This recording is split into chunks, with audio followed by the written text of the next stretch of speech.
Miss Daisy May. Hello, Faye. I hope you're over 18. This is a 18 chat on a 18 plus live on the people. Yeah, I had to come back, Miss Daisy. I lost the signal, so this is part 2, Miss Daisy May. We're at the War Museum. We're just doing a little tour for everyone.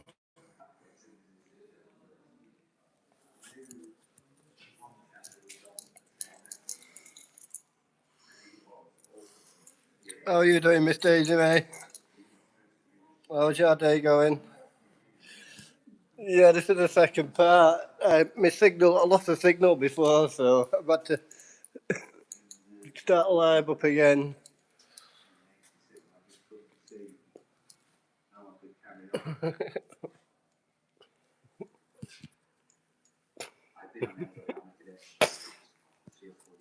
You got any plans today then, Daisy?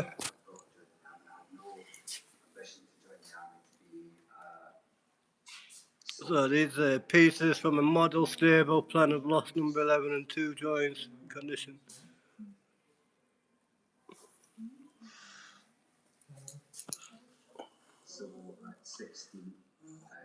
Oh, no worries, Miss Daisy. I appreciate that. You missed the first part, yes. I was reading through a lot of the history behind the World War One and Two, Miss Daisy.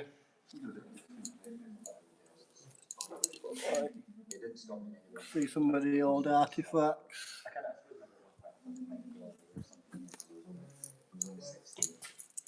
The ship's bell from the Lusitania sunk by the U-boat U-20 on the 7th of May 1915.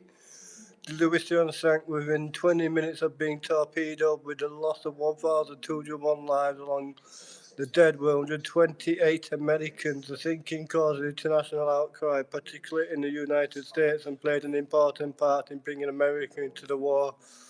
2 years later, although Lusitania was a civilian ship, the German government claimed that it was carrying war materials. So that's a bell from that ship.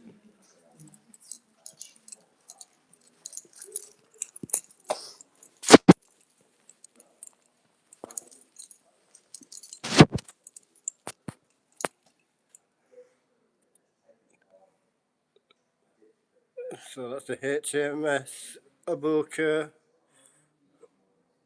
You've been waiting.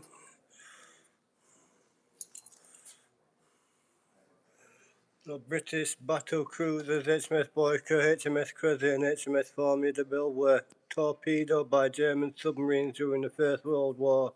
HMS Aboukir was torpedoed by German submarine U-9 on 22nd of September 1914 whilst covering the passage of British troops of the Dutch coast whilst attempting to rescue survivors. HMS Cressy and HMS Hogue were also attacked.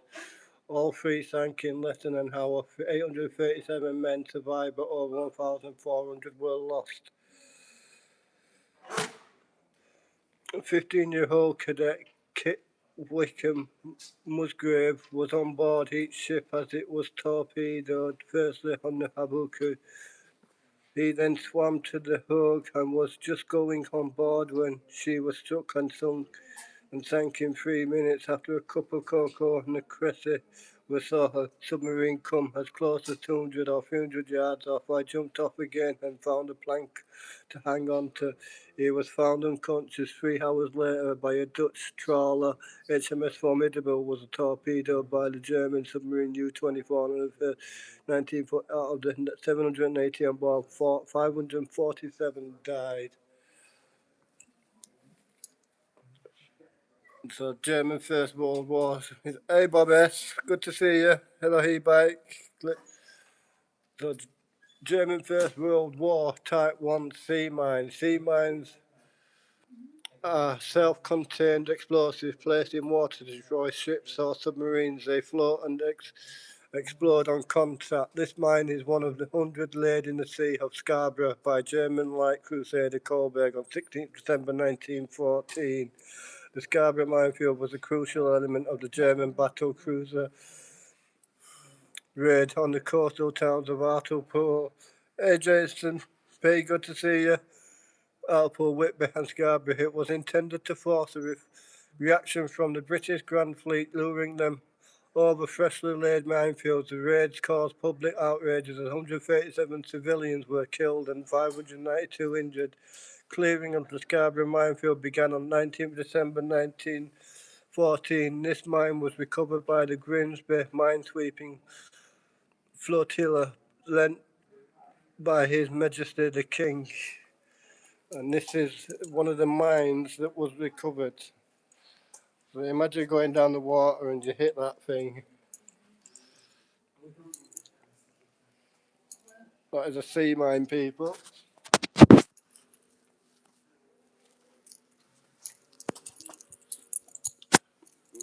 We've already gone down the area. Moving on.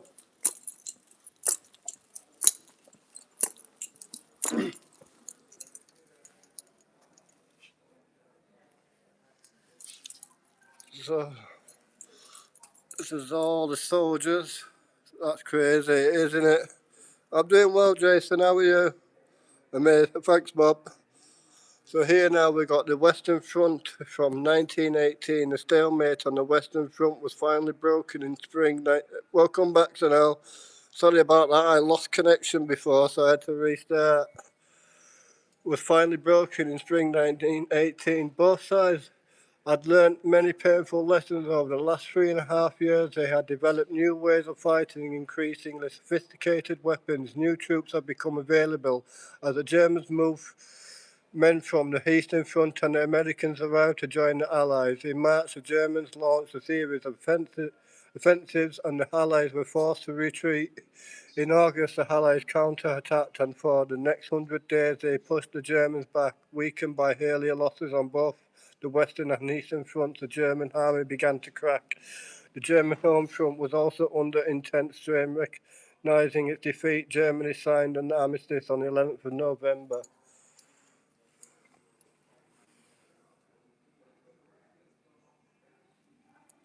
So, the final battles. By the end of 1917, the war had still not been won. Following Russian downfalls in the East Germany through everything at the Western Front in early 1918, defeat seemed a real possibility for the Allies.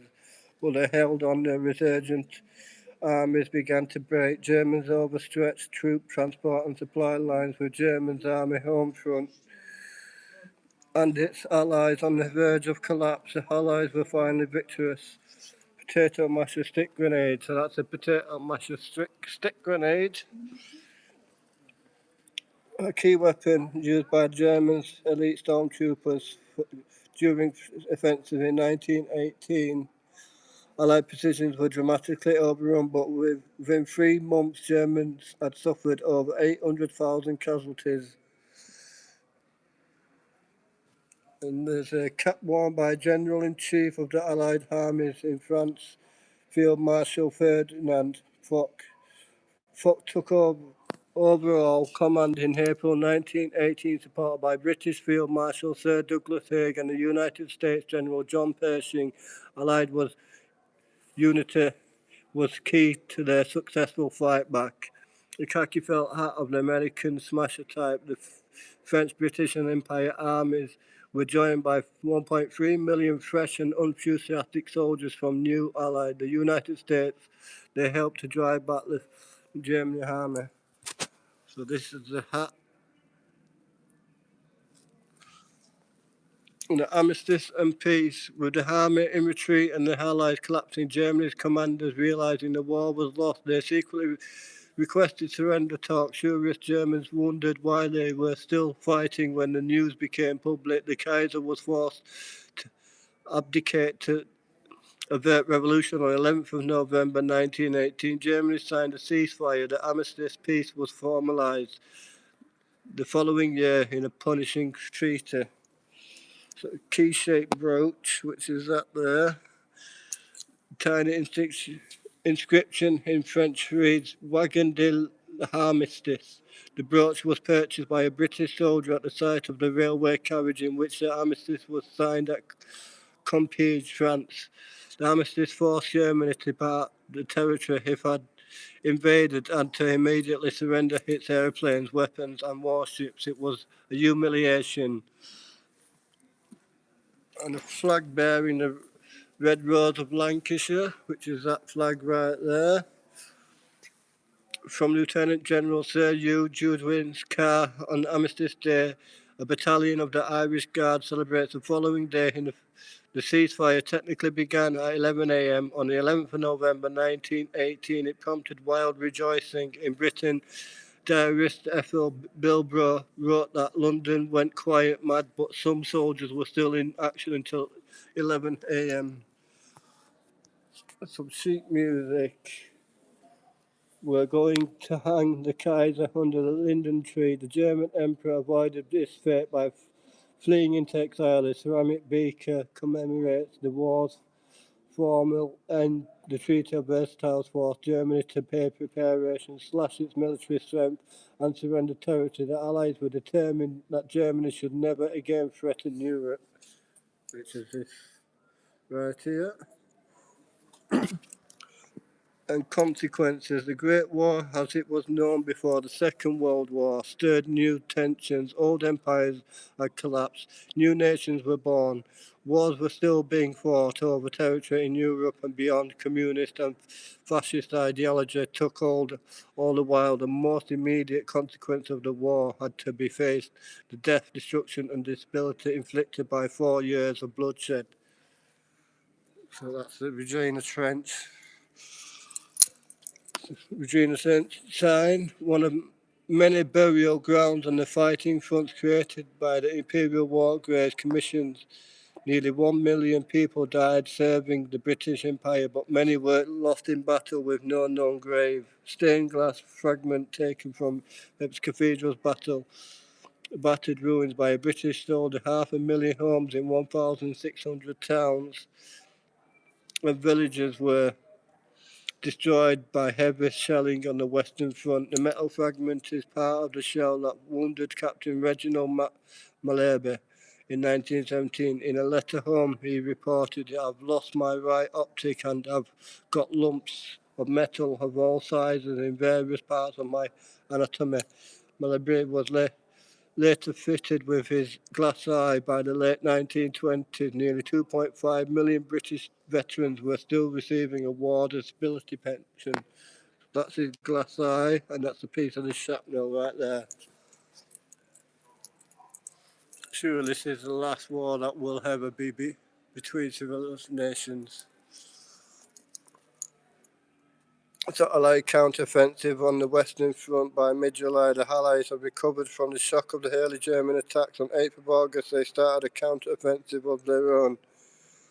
Successive battles pushed the increasingly demoralised Germans back. The Allied armies kept up relentless pressure. On 7th of November, with their army on the point of disarray, the Germans asked for an armistice. October 1918, the Battle of Vittorio Veneto. On 24th October, the Italians, with British and French support, broke open the Austro-Hungarian lines in the mountains north of Venice and pushed them back towards the town of Vittorio Veneto. The Italians had entered the war on the Allied side in May 1915, despite their pre-war treaty with Germany and Austria-Hungary. They had fought several campaigns against the Austro-Hungarians and Germans along the mountainous borders with Austria-Hungary. Their victory in October 1918 finally reversed their humiliating defeat at Capreto. Hey, Ozzy Churkiller, how are you? Hope you have a wonderful weekend too. So, 11th of November 1918, armistice at 5:10 a.m. On 11th of November, Germany and the Allies signed an armistice, ending the war on the Western Front. On the edge of military defeat and faced with increasing unrest at home, Germany knew the war was lost. Its allies had already surrendered at 11 a.m. The guns stopped firing. The war was over. It had cost the lives of 21 million people. The influenza pandemic, spring 1918 to spring 1919. In 1918, two outbreaks of a deadly flu virus swept across the world, killing well over 20 million people. Mistakenly believed to have begun in Spain, the influenza pandemic was responsible for almost as many deaths as the war itself. Weakened by years of stress and shortages, victims often died within days. 1 in 4 were aged under 16. On 28th of December 1918, British women get the vote. After years of campaigning, British women over 30 were given the right to vote and stand for Parliament in the first post-war general election. The successful outcome of the suffrage campaign was partly a recognition of the crucial role women had played in Britain's world. The parliamentary election 1918, Russia parliamentary division vote for Miss Pathetic Lawrence, the Labour Party's woman candidate, come to the community room, Everton House, 7th Birch Lane, Longside near Stockport Road, 25 Stockport Road, Levenshulme near Midway Hotel, Wilmslow Road near Rusholme Town Office, and help to retain Miss Pathetic Lawrence at the top of the poll.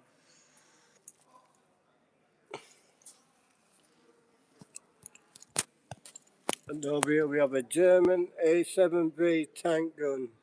This gun was the main weapon of the First World German A7V Sturmpanzerwagen tank, nicknamed Chinook. On 24th of April 1918, Chinook was one of 15 German tanks that attacked British forces defending the French city of Amiens. Here, the first ever tank versus tank battle took place.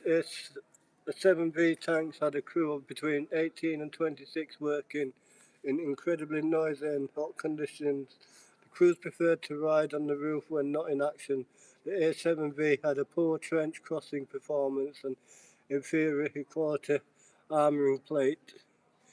Chinook was captured and brought to Britain in 1919. It was temporarily displayed at the Imperial War Museum in Crystal Palace and was broken up in 1921. Only this gun survives.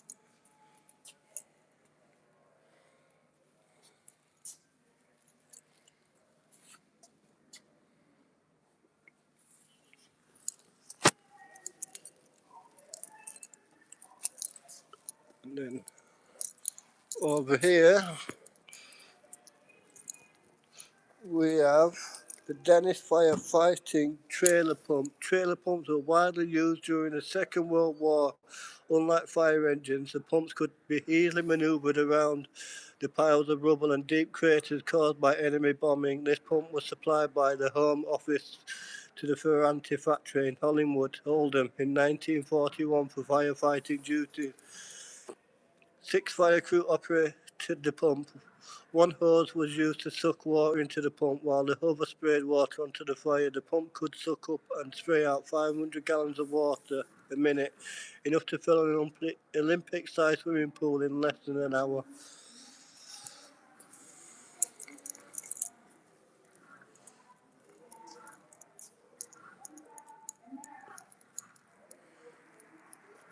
So that's the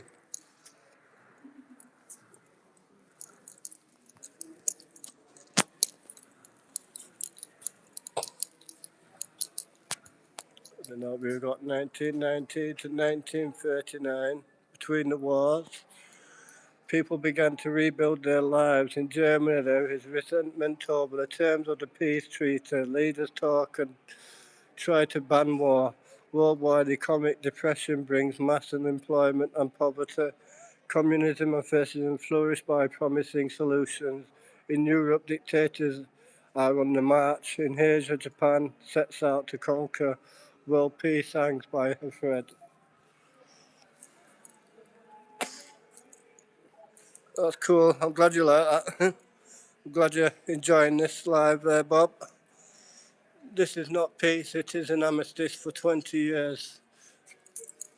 Marshal Floch, French Army, 28th of June 1919.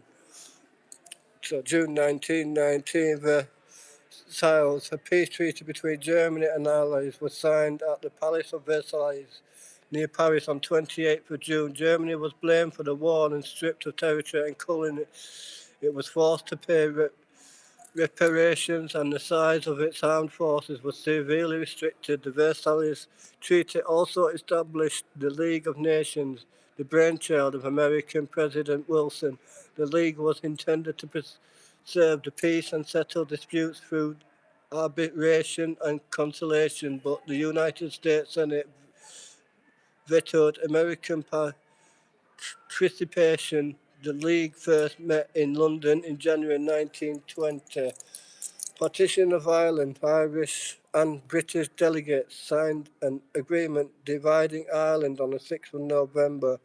26 southern countries became independent and formed the Irish Free State. 6 northern countries remained under British rule. Between 1922 and 1923, there was civil war in the Free State between those in favour of the agreement and those against. And Benito Mussolini, 1883 to 1945. Hey Kamara, how are you?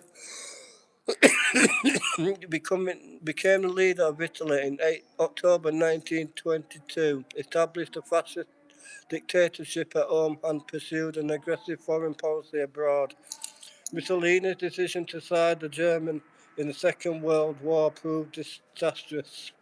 Deposed and imprisoned by the new Italian government in July 1943, rescued by the Germans in September 1943 and imposed as puppet rule on northern Italy, executed by Italian partisans in April 1945.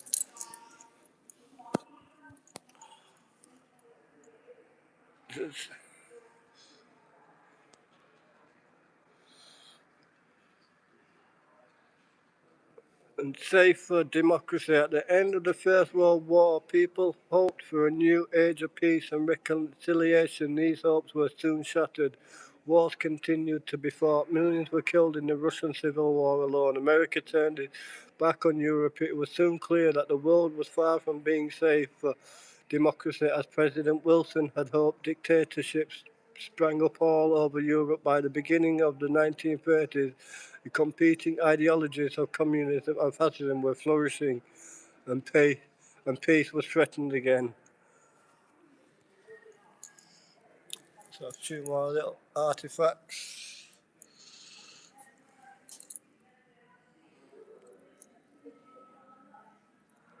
So that's a Spanish Revolution Republican Astra revolver.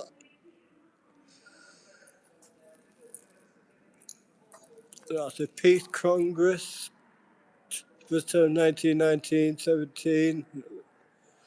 Signature of the Treaty of Peace between the Allied and Associated Powers and Germany. Hey, welcome back, Ramses. The Book of the Hex Brigade, records of the British, American, Canadian and Irish volunteers in the International Brigade in Spain from 1936 to 1938. Hey, OG Bus, good to see you. Yes, it really is, OG.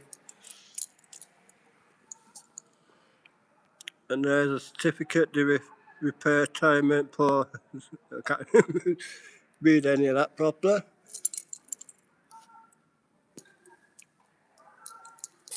And there's just some of the three hideous indisputed development of the Republic piece Heinrich Richter 1920. This posted by German expressionist artist Heinrich Richter calls for abolition without disruption of the development of the Republican and peace. Richter's work was considered decadent by the Nazis, but nevertheless continued to work in the German film industry throughout the Third Reich.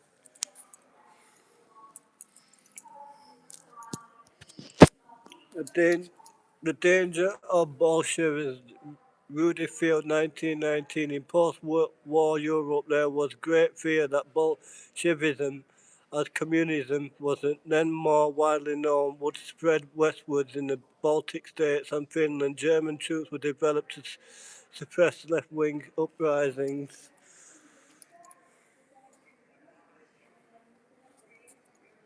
Where did the hot chick go? Rammed it. As a kid, I thought Nazis was a slang for the blind. Oh, really? So, Misery and Decline, Consequence of Anarchy. Julius Hussey, Engelhard, 1918. A poster which plays on the fears of the German middle class following the collapse of the old established order in November 1918. Bolshevism is framed as bomb-throwing, blood-drenched anarchy.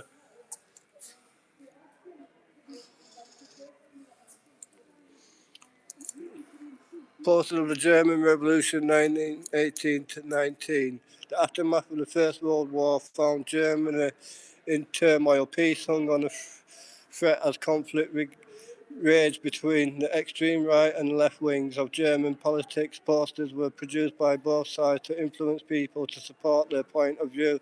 The German Revolution began when extreme left wingers named Spartacists, after the leader of a revolt of slaves in ancient Rome, tried to seize power in a vacuum left after the collapse of the old imperial regime following the First World War. They hoped to follow the example of the Russian Bolsheviks who had seized power in November 1917.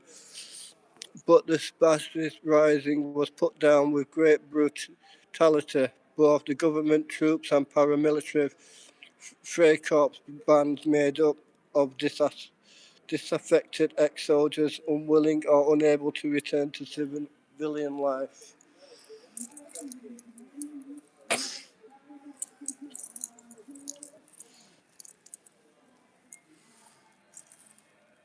Now we have Edith Cavell, was a First World War Red Cross nurse who helped over 200 Allied troops to safety. She paid the price with her life. The Red Cross nurse Edith Cavell was shot at dawn on 12 October 1915, accused of helping British and Allied troops to escape the German front line. When the First World War broke out, Edith Cavell, then 48 years old, was matron of Belgium's first training school for nurses in Brussels. By September 1914, Belgium was under German occupation and Edith was asked to help two wounded British soldiers trapped behind German lines by smuggling them out of Belgium into the neutral Netherlands. Over the next 11 months, she helped over 200 British, French and Belgian soldiers to escape. In August 1915, she was arrested and placed in solitary confinement. She was later tried, along with 34 others, at a court-martial, found guilty and sentenced to death. She was shot by a firing squad at 7 a.m. on the 12th of October 1915. As a woman and a nurse, Edith inspired widespread sympathy, and there was international condemnation of her execution. These is dead.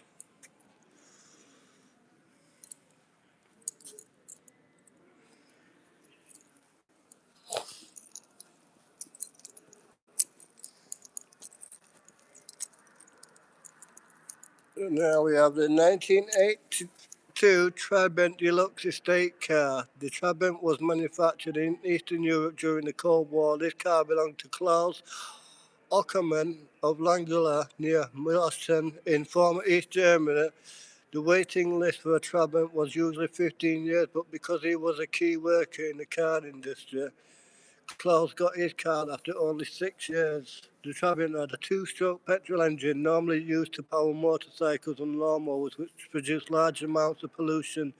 The car had a top speed of 100 kilometers, 62 miles per hour.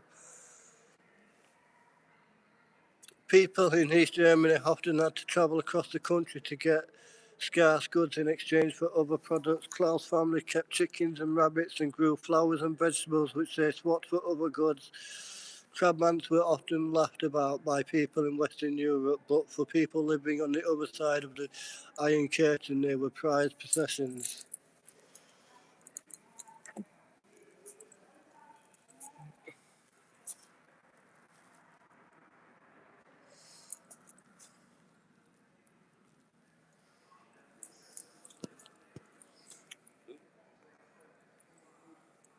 That car is old, even looks tired. It does, doesn't it? It looks well tired. That's how old it is. Look at the reg.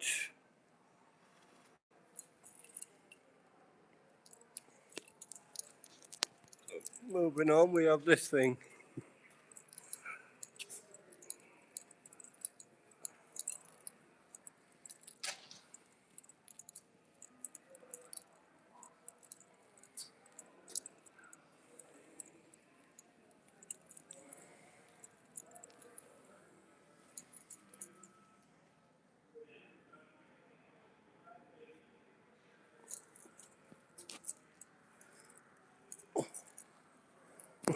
I can't forget why it went in that room.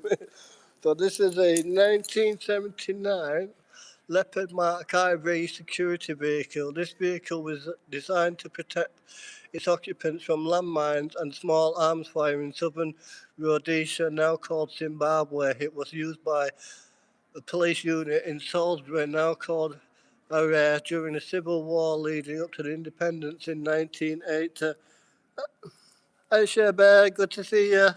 The Leopard was very successful in saving lives because of its special design. Its V-shaped body is made from steel plate and deflects explosions, while the wheels are designed to blow off rather than absorb a blast. Africa is the most heavily mined continent in the world, with at least 40 million landmines each year. Landmines continue to kill, injure, and disable over 12,000 people. Leopard vehicle facts: it has a Volkswagen 4-cylinder 1584cc petrol engine and suspension. Inside the vehicle, the seats are rigid with tightened shoulder and lap straps to protect the passengers. It weighs 1,980 kilograms, 2.2 tons, and would have carried 5 passengers and a driver. This is what you want to see, people.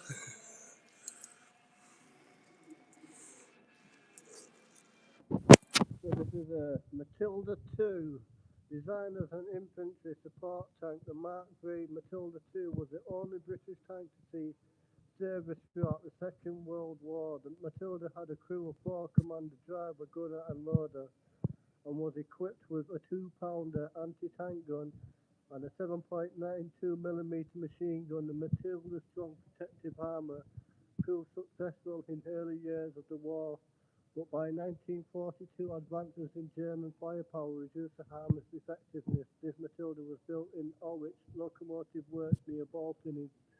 It served with the Royal Armoured Corps for the crew training center.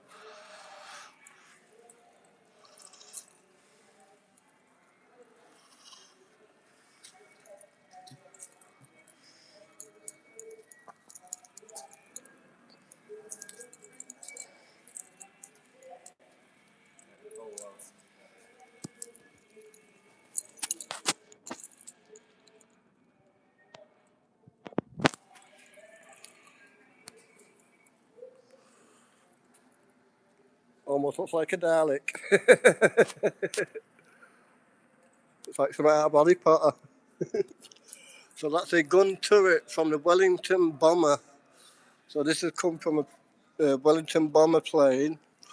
This Fraser Nash Type 5 rear gun turret is from a Wellington bomber during the Second World War. Gun turrets helped large bombers to survive in enemy territory. The guns were mounted in the nose and tail of the bomber and also in manual operated beam positions. Rear gunners had a dangerous and uncomfortable job. Turrets were dark, cramped and too small to house a parachute. Gunners experienced strong vibrations, especially during takeoff. The Wellington was one of the RAF's principal night bombers in the Second World War. It was designed by Dr. Barnes Wallis, designer of the famous bouncing bomb. Gun turrets like these were also mounted in Stirling, Manchester and Lancaster aircraft. They are armed with two hydraulically powered belt-fed Browning 7.7mm machine guns. Despite its rapid delivery, but the Browning machine gun could not compete with the range and firepower of the cannons of energy fighters. The bombers had turrets. I need to hear the flight recording. So that's how someone would be sat inside. Could you imagine being sat inside that little thing like that? So you'd literally be sat in that space there.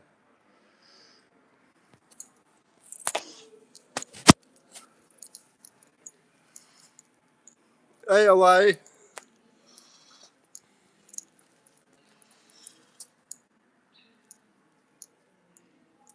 No, thank you. Exactly.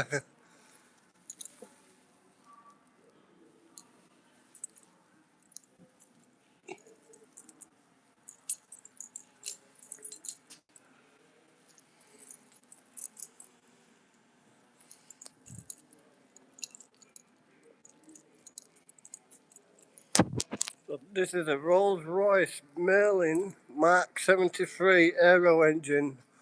Merlin engines powered by many different aircraft types, including the Spitfire, Hurricane, Lasker and Mosquito. The average life of a Merlin engine was around 26 hours, as many were lost during operations. This Merlin Mark 73 aero engine was built by Rolls-Royce Derby in June 1944 and was withdrawn from service on the 20th of October 1940. Hey Stu, mate, how's it going, buddy? The Merlin was considered by many to be the most successful aircraft engine of the war. Its outstanding features were its high efficiency and shape, which reduced wind resistance and made it faster. The propeller shaft was positioned at the front of the engine and the supercharger at the rear. This helped increase the engine's power at all. How did the rest of your night go last night, Stu?